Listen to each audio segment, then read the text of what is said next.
It's going to warm up a little bit along the coast tomorrow.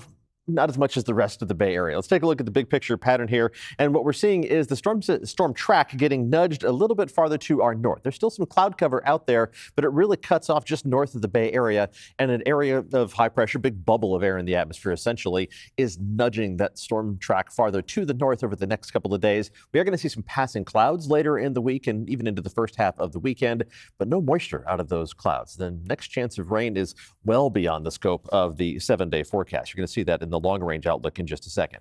Let's take a look at what things look like outside right now. And, well, short version is they're looking pretty good. Not seeing any fog on the horizon at the moment as we look to the west from Salesforce Tower. Temperatures, though, definitely showing the influence of the marine layer. It's 59 in San Francisco and 63 across the Bay in Oakland.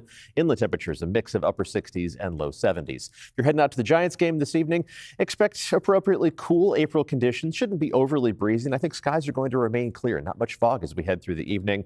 Game time temperature about where we are right now, in the upper 50s, steadily cooling down into the mid-50s as we head through the rest of the evening. So do make sure that you layer up with a sweatshirt and maybe a base layer underneath that.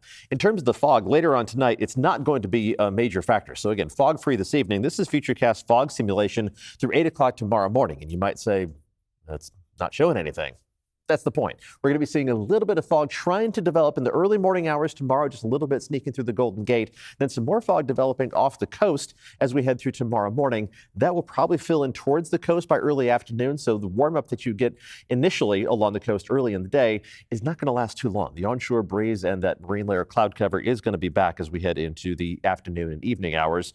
So you get a chance to warm up, just not as much as everybody else. Temperatures tonight dropping down to basically what's normal for this time of year. Pretty much everybody dipping down into the mid to upper 40s. Some of the warmest spots around Antioch and Brentwood staying near 50 degrees. Even the coolest locations in the North Bay valleys, though, only dropping down into the lower half of the 40s. And then we warm up. Temperatures are going to be about 5 to 10 degrees above average, except at the immediate coastline, but still around 60 degrees from Bodega Bay into the low 60s in Pacifica and Half Moon Bay, almost 70 in San Francisco. Inland temperatures, it's going to be a mix of a lot of 70s and a few low 80s. Some of the warmest spots getting up to a degree or two above 80 degrees. I think 81 will probably be the warm locations in Antioch and in Fairfield by tomorrow afternoon, but Los Gatos getting up to around 80 degrees as well.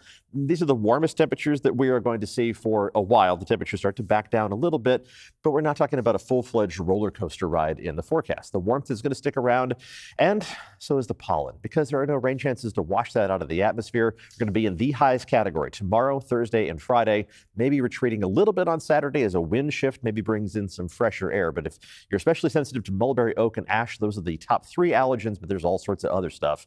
And the long-range forecast, again, keeping the rain chances very limited. The 6 to 10-day outlook, drier than normal. The 8 to 14-day outlook, drier than normal, and a strong signal towards those dry and warm conditions continuing past the midpoint of the month and heading into the latter half of April. Let's take a look at the 7-day forecast, and we will start at the coast where there are going to be some ups and downs in temperatures, but they're going to be pretty minor. We're going to see maybe a 5 or 6 degree difference between the coolest and warmest days over the next 7. Now around the Bay, the differences get a little bit stretched out. Temperatures tomorrow into the low 70s on a widespread basis, but then kind of hovering around 70 degrees with a couple of days retreating into the middle portion of the 60s.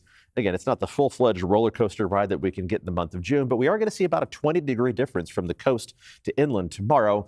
Then we'll narrow that gap a little bit as we head into the weekend, right?